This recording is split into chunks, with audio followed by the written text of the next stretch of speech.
All right, we're picking up in the crash course in Jewish history, and we're still in the midst of going through phase one, which is the development of Jewish civilization. And now we're going to focus on the next phase, the 1,000 years from the Torah to the prophets and the writings. So this is a significant chunk of time. This is almost 1/3 of our national history if we've been around for over 3,300 years. So this is a very significant amount of time. We'll see a lot of achievements and a lot of things were laid down as a foundation for the Jewish people to develop their identity around and to go into the future with, based on the accomplishments of the giving of the prophets of the writings, these various books that were written during this period. Now, another way to look at this period of the 1,000 years is to call it the 1,000 years of national prophecy, meaning it was an era in which we had many prophets. Just to appreciate, many religions, if they have one prophet, they're in business, they're good to go.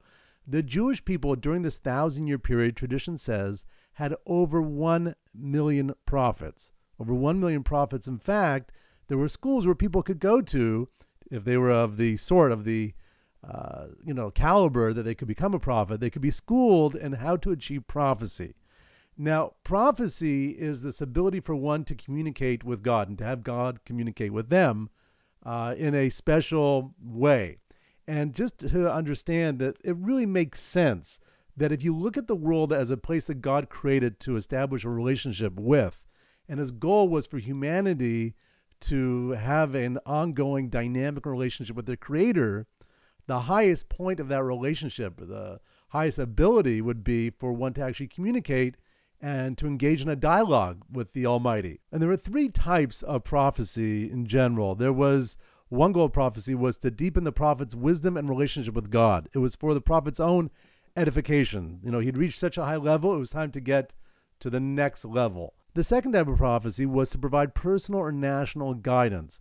Someone could go to a prophet for something as mundane as they lost their donkey, they don't know where it is, and the prophet would be told where the donkey is. So something as mundane as that, prophets would be used for it. Secondly, to provide national guidance. Should we go to war? How should we deal with the situation? Something that was local to that time, a prophet would guide the king and the leadership, so for national guidance.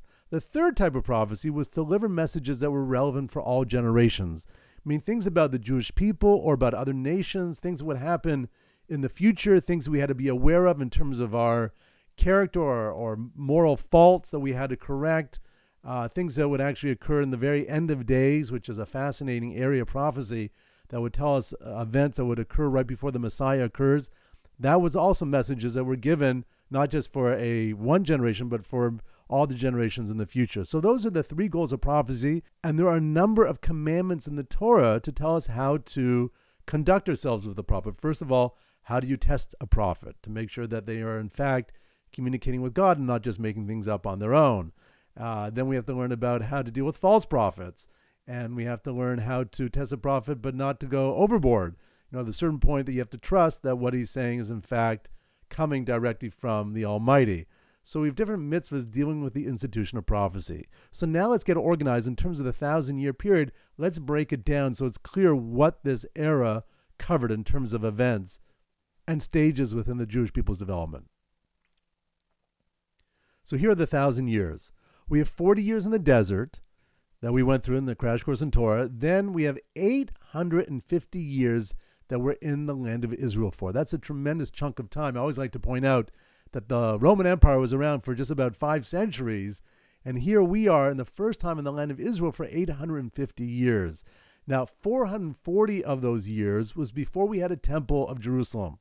We had the tabernacle that was in various stages of development in different places that the Jews would worship God there, whether it was in Gilgal and Shiloh, in different places.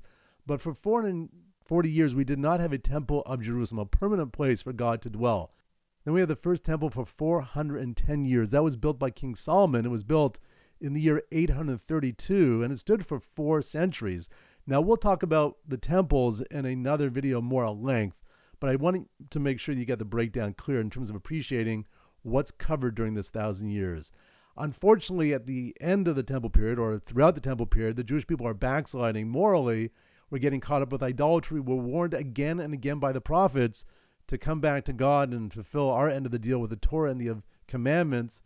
and good deeds, and we're not doing it. And eventually the temple is destroyed by the Babylonians, led by the Emperor Nebuchadnezzar. And we go into our first exile into the land of Babylon. And that was a 70-year period. And the fact the prophets told us that the exile would last for 70 years. Eventually, Babylon is conquered by the Persians and the Medes, and we are allowed to return. And we have the first 40 years of the Second Temple period. Now, just to make sure it's clear, the Second Temple stood for 420 years. The First Temple stood for 410 years. Easy way to remember: 410 for the First Temple, 420 for the Second Temple. Now, to understand what the prophets wrote about, we have to appreciate what were the major national developments during this 1,000-year period of time. And I'm going to point out three major institutions, three things that developed, at least the Jewish people developed the relationship to, that changed our national psyche and identity. The first was the land of Israel. Right? We've finally come into the land of Israel, a land flowing with milk and honey, a very fertile place, and the Jewish people fall in love with the land. That relationship is told in the books of Joshua and Judges. Joshua was Moses' prime disciple. He becomes the leader and general of the Jewish people. He's going to lead the conquest and settlement within the land. And the book of Judges then deals with the various leaders from different tribes who led the Jewish people. They weren't kings, but whenever the Jewish people unfortunately fell back, when there was moral lapse in moral judgment, and unfortunately God would have to send in other nations to threaten us or to subjugate us, these judges would lead us back and fight a war and reestablish our moral superiority within the land. Judges you've probably heard of are Samson, Gideon, Deborah the prophetess. So the books of Joshua and Judges help us understand our relationship to the land of Israel. The second institution is the monarchy, to establish a king within the nation of Israel. Now, the Torah actually commands that when we come into the land of Israel and settle there, we are to establish a king. But unfortunately, the Jewish people ask prematurely, and they're really looking for a king to be like all the other nations instead of having a spiritual, wise leader who's going to help us reach our full potential. The first king we get is King Saul. Now, this is all told in the books of Samuel 1 and Samuel 2. Samuel was the elder statesman at the time. He was a prophet, and he's going to usher in this new era. In Samuel 1, it's about King Saul's reign, but unfortunately, he's not going to live up to God's standards and meet his expectations, and he's going to lose the kingship to David. David appears as a young man who slays a Philistine giant named Goliath. He becomes very popular amongst the people, and eventually Saul becomes consumed with jealousy, and during Samuel 1, he's trying to kill David. Eventually, Saul is killed in war, and Samuel 2 really talks about the reign of King David. Now, in the future, we're going to have a whole video on King David, but at this point, appreciate that he is the ideal Jewish king. God actually establishes a covenant with David that the kingship will always be from his line, the Davidic Dynasty. In fact, the Messiah of Israel, the future Messiah of Israel, will be a direct descendant of King David. And he's not only a great king and leader and statesman, but he's also a great philosopher, a scholar, and he's also a great poet. He had a very difficult life, and his poetry, which is the book of Psalms that he wrote, becomes the foundation of so many Jewish prayers and the way that we express ourselves to God. So that's all told in Samuel 2 in terms of David's reign over the Jewish people. And one of the greatest visions for King David was that there should be the third institution for the Jewish people, which is the Temple of Jerusalem. At this point, God was still dwelling in a somewhat temporary residence, and David felt it was inappropriate that he should be dwelling in a palace, and God should be dwelling in something which is not befitting his honor. And therefore, he's the one who establishes Jerusalem as not only the political but the spiritual capital of the Jewish people, and that's the place that God's house should be built. But God does not permit David to build it because the temple is a place of peace.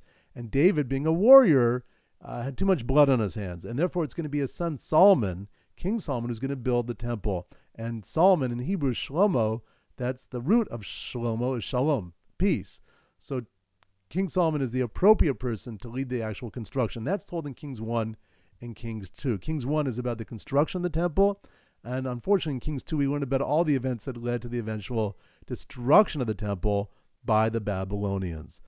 So although there's going to be a lot more we're going to have to cover in this 1,000-year period, at this point in the crash course, I think it's great if you get clear that there are three major institutions, relationships were developed for the Jewish people: a love for the land of Israel, the monarchy with the ideal king, King David, and now the Davidic line, and the Temple of Jerusalem, with Jerusalem being the centerpiece of the land of Israel. Before we do a review, I just want to identify the books now that make up Tanakh, the Torah, the prophets, and the writings. The Torah, we have 5 books: Genesis, Exodus, Leviticus, Numbers, and Deuteronomy, and that's covered in the Crash Course in Torah. Then we have the books of the prophets. So we have Joshua, Judges, and Samuel, which would cover and Kings, which cover the history of this period primarily. And then we have Isaiah, Jeremiah, Ezekiel, and then 12 minor prophets, which are going to be just smaller books. They weren't minor in terms of stature, but just smaller books: Hosea, Joel, Amos, Vadya, Jonah, Micha, Nahum, Habakkuk, Haggai, Zechariah, and Malachi. That's in Hebrew known as Navi. And then we have the writings. In Hebrew, that's Ketuvim. And you're familiar, I'm sure, with a number of these books: the Book of Psalms, Proverbs, Job, Song of Songs, Ruth, Lamentations, Ecclesiastes, Esther, Daniel, Ezra, Nehemiah, and Chronicles. So altogether, there are 24 books in Tanakh: 5 in the Torah, 8 in the prophets, and 11 in the writings. And of course, each one of these books deserves its own Crash Course video, and hopefully we'll get to that as we move along, because each one's a profound work that deserves our attention. But at this point, I think it's important just to underscore that this 1,000 years of prophecy that the Jewish people had really provided us with the foundation of our tradition. Just look how rich it is, and this is what's going to help guide us and support us and give us the wisdom to navigate the journey through history. And this is why it's so important to get clear on this 1,000-year period from the Torah to the prophets and the writings. So let's do a little review. Here we go. So we're covering the 1,000 years from the Torah to the prophets and the writings, which we're calling 1,000 years of national prophecy. Again, the goal of prophecy is to deepen the prophet's wisdom and relationship with God personally, or to provide personal and national guidance, or to deliver messages relevant for all generations. And we break down the 1,000 years in the following way. We have 40 years that were in the desert. Then we come into the land of Israel for 850 years. 440 were before we had the temple. And then we have the first temple, which stood for 410 years. That's going to be destroyed, unfortunately, by the Babylonians. We go into exile for 70 years. And then we come out, and the first 40 years, we still have prophecy, and then it comes to an end. That's the beginning of the Second Temple era. We saw there are 3 major institutions, 3 relationships were developed for the Jewish people: the land covered in the book of Joshua and Judges, the monarchy, which is told in the stories of Samuel 1 and Samuel 2, and the temple's building, and unfortunately its destruction by the Babylonians. That's in Kings 1 and Kings 2. All right, there's a lot more to cover in this era, but I think at this point, these are the building blocks to really get clear on at this point.